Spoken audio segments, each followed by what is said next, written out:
Today, I want to talk about a subject that may make us all a little uncomfortable: paying the preacher. It's something that we seldom ever talk about. In talking to good Church of God laymen, we wonder about it, but it's not something that we talk a lot about. But I want us to talk about it today, and I don't know if your pastor will do it, but I'm going to ask all the pastors, at least here in Illinois, the ones that's under my watch. I'm going to ask them to show this video to their church board or to their congregation if they're congregational led as far as their church board. But I want to talk to us about paying the pastor, why it matters, and some general advice on how to do it well. Now, my point or my purpose in this video is not to build a biblical case for paying our pastor. I think any honest reading of the New Testament makes it clear that our pastors are deserving to be paid. It's our duty to pay our pastors. It's our privilege and our duty. I am going to include in the notes in the blog that will go out, I'm going to include a little 12-minute video by John Piper, who does a masterful job in providing an overview of the biblical case for paying our pastors, because we do, at the end of the day, whatever we do, we want it to be biblical. But I'm going to assume that you understand that you, especially if you are in leadership, that you know enough about the Bible, that you understand that it is not only your privilege, but it's your duty to see to it that your church is doing all that they can to provide adequately for their pastor. And so what I want to do is today, I want to just focus on why it matters and some general advice on how to do it. I could give a lot of reasons why it matters, but I'm going to just give one reason, and that is that your pastor is your number one asset or your number one liability. Picture it this way. Maybe you're a CEO or a board of directors for a large corporation, a conglomerate, and like Berkshire Hathaway, they own insurance companies, they own factories, they own oil companies, they own individual stocks. They have a portfolio. That one company has a portfolio. Yum Brands is another one. There's a lot of examples I could give. Yum Brands, I know they own Pizza Hut. They used to own Kentucky Fried Chicken. I don't know if they still do, but other restaurants. But they have a portfolio of businesses. Well, think about your church. You have a portfolio that creates value. If you take care of your portfolio, it creates value. It helps achieve the mission, which is the Great Commission: finding the lost and discipling the found.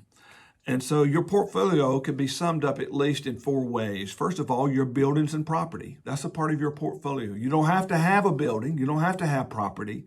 But boy, if you do, that is an advantage for a church. And so that's a part of your portfolio that you want to take care of because it will increase value toward achieving the mission. The membership, the general mission, membership is a part of your portfolio. And you want to take care of the members because they create value for your church. Out of the membership is where your lay leaders come in and your donors come from. And so it's very important to take care of that part of your investment.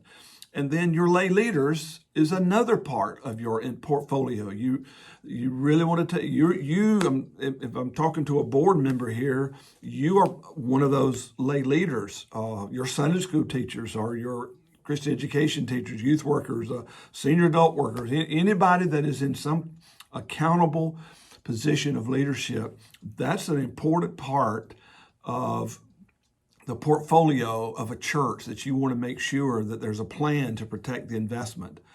But out of all of those, the single most important part of your portfolio is your pastor. Your pastor is overweighted hugely in the portfolio. That's why the writer of Hebrews says, obey those who rule over you. And that means line up with that one that is the senior leader or the lead pastor. Obey those that rule over you and be submissive, for they watch out for your souls. They're protecting the investment as those who must give an account. Let them do this with joy and not with grief. And here's the important part, for that would be unprofitable for you. When your pastor struggles, when your pastor is hamstrung, when your pastor is worried and stressed out, then he is not as productive. She is not as productive. And so you want to protect your investment so that they're doing what they're doing with as little friction as possible. There's going to be enough as it is, but you want to do your part in protecting your investment. And one of the main ways is making sure that they're not worried about what's going on at home. Are my children eating? Do I have a place to live? Is my wife happy? Do I have a future? Do I have a hope? Is there a way that I can enjoy a minimal standard of living just like everybody else wants? And so that's a part of our responsibility. So why does it matter? It matters because your pastor is your number one asset or your number one liability. You get the right pastor, you don't have to have a building. You don't have to have a congregation even. You don't have to have lay leaders. If you get the right pastor, all those will be taken care of. You get the wrong pastor, you can be running 100 people. He'll grow that church down to a handful just like that. You can have the most beautiful building. You can have a dynamic leadership team. You can have a packed house, but you get the wrong pastor, then you've got a liability like a millstone around your neck. And so if you get the right pastor, you got to protect, dear brothers and sisters, you got to protect that asset. That's a make or break. So here's some general advice. First of all, as it relates to paying the pastor, my first advice is actually think about it. This is something that we don't think about. It's amazing to me that we can go weeks, months, years. You can be on a board and have no clue really if the pastor is even being taken care of. If there's any plan and action to make sure that our pastor is taken care of. And so church board members, you have a duty. This is a part of your responsibility, is to see to it that your pastor is taken care of. Not the old deacon's prayer, Lord, you keep him humble, we'll keep him poor. And there's this constant fight and struggle over every dollar that the pastor wants to spend or wants to earn. No, that's your investment.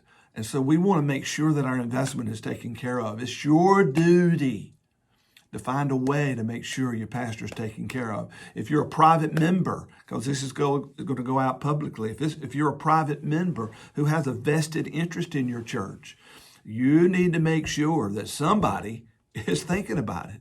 Some of you dear grandmas, mothers and Zion of the church, you may not be on the church board, but you've got more influence than you realize, and you probably changed the diapers of some of those young men that's on that board now, and you go in there and grab them by the ear and say, look, are you taking care of our pastor? Is our pastor okay?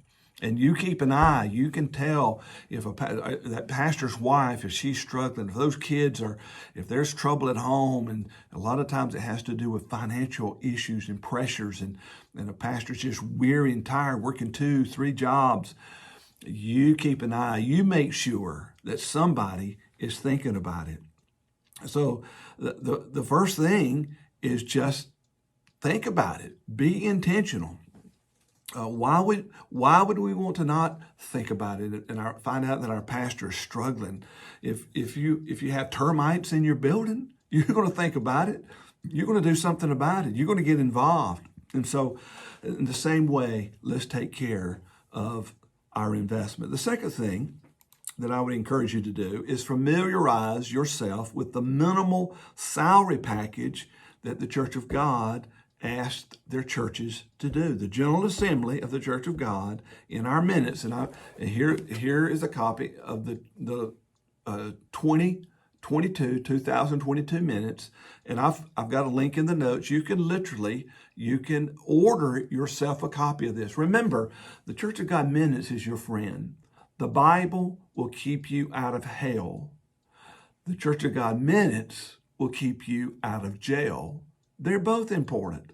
And so if you don't know what to do, go by the minutes. And insist that your board goes by the minutes, or your pastor goes by the minutes. Just go by the minutes. All that stuff in there, it's not a power grab by some nameless person in Cleveland or Bethalto. It was put in here through decades and decades. This thing has been perfected to protect the local church. It really is. It's your friend.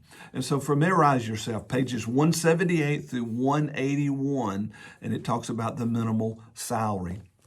Now, in viewing that package, if you pay your pastor the minimal salary, he's going to make a good living. There's no denying that. And so I want to encourage you, though, to think of your pastor as a professional.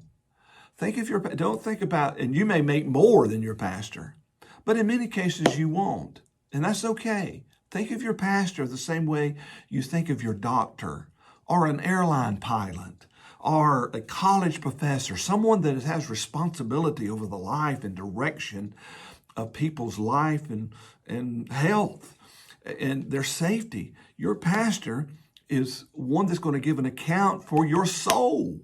There is no more important person in all the world than your pastor as it relates to your eternal destiny.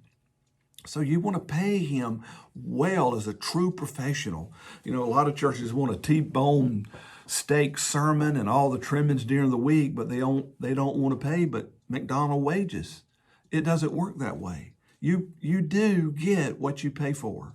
And so familiarize yourself with that minimal package. It'll give you a lot of direction. And think about it in terms of paying a professional. And another way that I found that it's helpful to put it in perspective. You know, if they say you're running 50, and he's going to get a good salary if you're running 50. If you've got 50 members, your attendance is 50.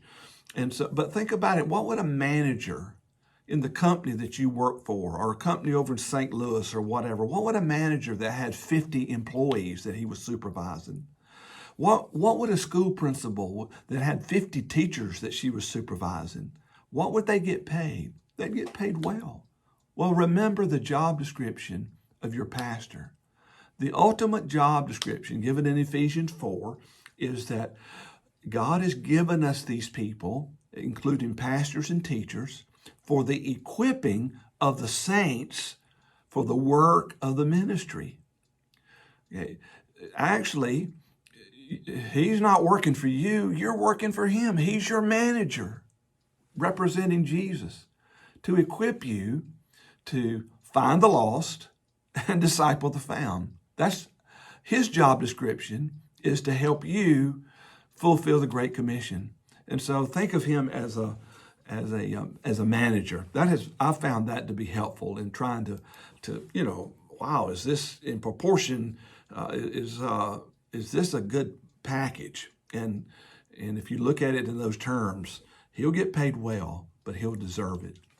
Now, a little general advice. What about bonuses and special gifts? You know, some people begrudge that. Every time we turn around, they're wanting to give the pastor a special gift and pastor appreciation and a Christmas gift and then for his birthday. Will it ever stop? And I get that. I can see that. But first of all, don't take your cues from what your company does or what the world does.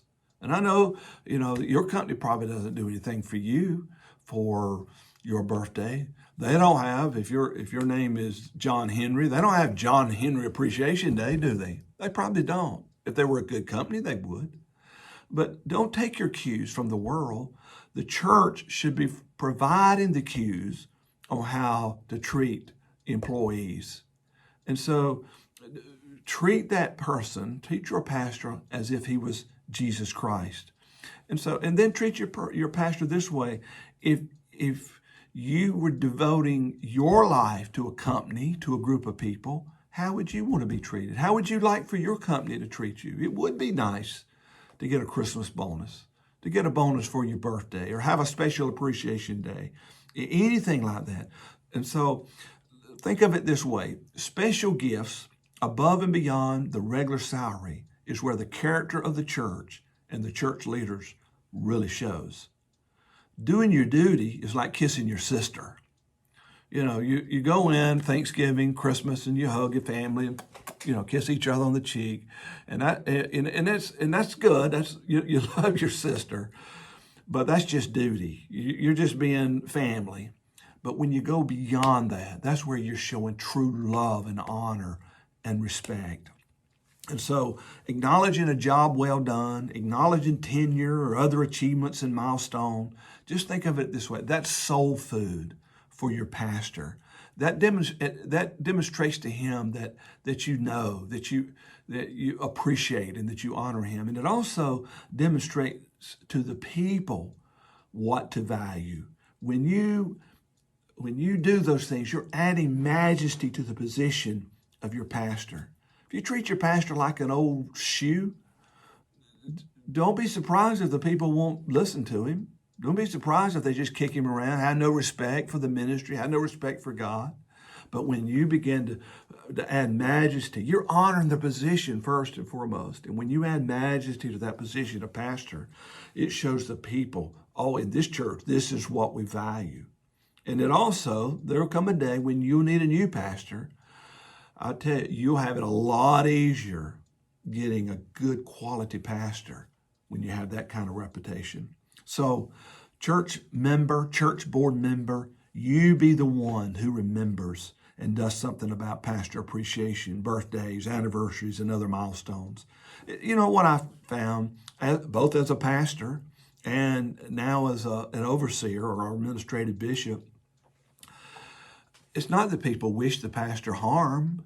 It's not that they wouldn't want him to be blessed or to have a pastor appreciation or a Christmas bonus or a salary for all that matter. It's just they don't think about it. No one takes the initiative. No one makes sure that it happens. You be that someone. Now, here's the 500-pound gorilla in the room. What if your pastor is not earning his salary? Okay, that's a valid question. And we've all seen those cases where you're taking care of your investment, but your investment's not taking care of you. Well, that's a valid concern. As a church board member in particular, you have a responsibility not only to the pastor. In the Church of God, we call it the Church and Pastors Council. So you walk that fine line that you try to represent the pastor, take care of that investment, but the church is also a part of the portfolio. And so what if a pastor is not earning his salary? Well, the first thing you do is you do not, I don't know if that was good grammar, but the first thing is do not, maybe that's better, do not try to starve him out. You don't pay your tithes to the pastor. You don't pay your tithes to the Church of God. I know the Church of God operates under the tithe covenant, but you don't pay your tithes to the pastor or to the Church of God. You pay your tithes to God. And so holding back or diverting your tithe to other things because you're unhappy with the pastor or you're unhappy with the denomination or got another beef or gripe, that reveals more about you than it does the pastor. And it sets a terrible precedent in the church. When you starve the pastor or try to starve the pastor, it kills you. I can't tell you the many examples of the downward trends of churches that get cynical, get in these battles with their pastor. They win the battle, but they lose the war. And so they don't like a pastor. They'll starve him out or run him off. And so then the bishop comes in and they try to find another pastor. Well, who's going to want to come to a church after something like that? So they get kind of they already maybe had a pastor that was not a good fit for them. And so they take a shortcut and just kind of force him out.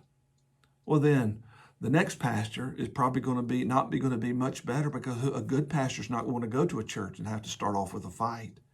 And that pastor doesn't last long. And then the next pastor and there's this downward slide. And honestly, I've got churches under my care since I've been an overseer that I have trouble getting a pastor for. Nobody wants to go there. And so instead of starving the pastor out, they may have won that battle, but they're losing the war. They may have a good building. They may even have a little money in the bank. But their number one asset is missing an effective pastor. And you get the right pastor, all the other stuff will take care of itself. And so whatever you do, if you have a pastor that may not be the right answer, he may not be the right asset, a right fit for you, that's okay. It happens. He could be a good man. He may work great somewhere else. You'll be doing him a favor if we try to, in a Christ-like way, find a way for there to be a transition. But you don't starve him out, force him out. So what do you do? Well, first of all, this is another thing that we just assumed, but I go to church after church. If I ask, communicate clear to me when they're looking for a pastor, what is it that you want your pastor to do? What's the job description? Look at me like a calf looking at a new gate. They have no clue. Nobody's ever taken the time, because there's some broad things like, you kind of like the pastor to show up on Sunday and preach. We get that. And it's just kind of expected. But every place has different unique places and things to it. Unique dimensions or dynamics about that local community. And for that church to win and thrive, the pastor needs to be aware of that. So the job description is going to be a little different. But most churches and pastors never clearly communicate what is required to truly earn the salary that you're paying. And so, in a Christ-like way, but sit down and clearly articulate. And you may be wrong. You may be missing it. You may have unreasonable expectations.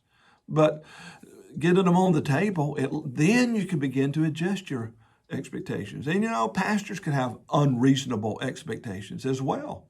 And so they're not bad people, and you're not a bad board or a bad church. But you've got to communicate and find that middle ground, the starting point. And from here, then we can do something. So before you start looking to get a new pastor, communicate clearly with the pastor you got and make sure that he understands, make sure she understands what it is you're paying them for. And then have the tough talk. When things aren't working, you say, Pastor, this is not working. And it could be us. I don't know what it is, but we've got to figure it out. And if not, we need to come up with a transition plan. It's for your sake and our sake as well. You have that, especially to the church board, not in the church pew, not in the community, but in that church board, in that boardroom. Have those heart-to-heart talks. Don't wait till it gets so bad and people are exiting and there's talk on the street and the pastor's bruised and wounded and the wife is scarred for life and the children are going to be bitter. No. Have those conversations now. Many times, it's not that you've got the wrong pastor. Somebody's got the wrong expectations. And if you have those tough talks, then a lot of times you can work things out. And then last of all, though, as a last resort, one of the benefits of being in the Church of God, and if you're in another denomination or hopefully you're in some kind of affiliation or something, that your pastor has someone that's over him or her in the Lord. In the Church of God, it's the administrative bishop. Well, the administrative bishop is your bishop as well. You have every right to contact your administrative bishop after you've done all you can do and there's no satisfaction and the church is continuing to struggle. Then don't let your church die. Call your overseer, call your administrative bishop. Say, look, we love our pastor. We don't want to hurt him, but something's got to happen here or this church. And you have the numbers. You see it there. And it may not be clearly on that overseer's radar. He's running fast every day, going places, doing things every weekend, sometimes every day. And he may miss it for a while. It's your job as a board to make sure to take care of your investment. And your pastor's your number one investment, but you got to take care of everything. So approach your administrative bishop. Now, last of all, what if you don't have the money to pay the minimal package? All right, that's a valid question as well. What if you don't have the money to pay the minimal package? Well, develop a plan. Don't just throw up your hands. Develop a plan to Pay your pastor. Develop a plan. Get involved. Have some measurable goals. First of all, start with something. It's amazing to me that how many churches would just allow a pastor to pour his life into a community, into a church for years, would feel no sense of obligation to pay him something. Dear ones, I want you don't want to face Jesus someday. Ephesians 4 says Christ has given gifts to the church. You know what those gifts were? Apostles, prophets, evangelists, pastors, teachers. They're gifts from him to his bride. And you're just going to throw them around like an old shoe? Oh, no, you don't want to do that. I know you don't. And so, first of all, pay them something. And then develop a plan to get your pastor full-time. It may not even be the minimal salary. But pastor, what minimally would it require for you to be full-time? Make that a goal. Talk about it to the church. Make that a goal. Our goal, we don't want to rock along till Jesus comes and never have a full-time pastor. We want to be a full-time church. So develop a plan. Talk it. Make it your goal. Put it at the top of the list. Develop a plan for your pastor to become full-time. Make that the first priority of your church.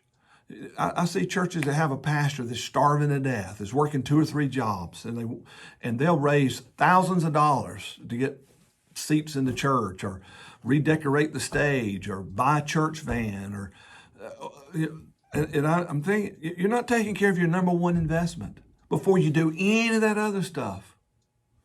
Just take care of the minimal maintenance before you do any of that other stuff. Get a full-time pastor. I promise you. You get the right pastor. You won't have money problems. You won't have empty pews. You get the right pastor. Where he can devote his day, his week, his life to you and to that community. All the other things will be taken care of. So make paying your pastor a minimal salary so that he can be full-time your first priority. And then if you have a world-class pastor, pay him world-class wages. If your church has got surplus, minimally pay the minimal, but then pay more. If you've got a superstar, all-star pastor, give him double honor. Find a way to make sure that your pastor flourishes there financially, that it's a privilege to pastor your church. And when he retires, or heaven forbid, were to die there, but when he leaves, you'll have no trouble getting a quality pastor, because the word on the street is that church values a pastor and takes care of them. And then the last thing in paying your pastor, find a way to invest in your pastor's personal growth and in their health. Make sure that they travel, that they take missions trips, that they go to conferences, that they continue their education, that they take sabbaticals where they get awake and think and do sermon preparation. And so, in all of these things, if you don't have the money, raise the money, find a way. If the roof leaks, you'll find a way to repair it. If it's August and the air conditioning goes out, I bet before the week's over, you found a way to get that thing running again. If the utility company cuts the power off, you'll scramble around and collect your nickels and dimes and get the money to pay the power bill. We find a way to take care of what really matters to us. There's nothing on a local level that matters more than a pastor. That's your number one asset or your number one liability. If it's your asset, pay him well. And the returns on that investment will be supernatural, abundant. Your life, your children, your community, generations will be blessed because of the strong preaching and leadership of a God-anointed pastor. There's nothing more important. So there you go. God bless you. Hope you're having a great season at your church. We're deep into the fall now, and Christmas is coming. I love and honor you. Let's keep running to win for the gospel's sake. Bye-bye.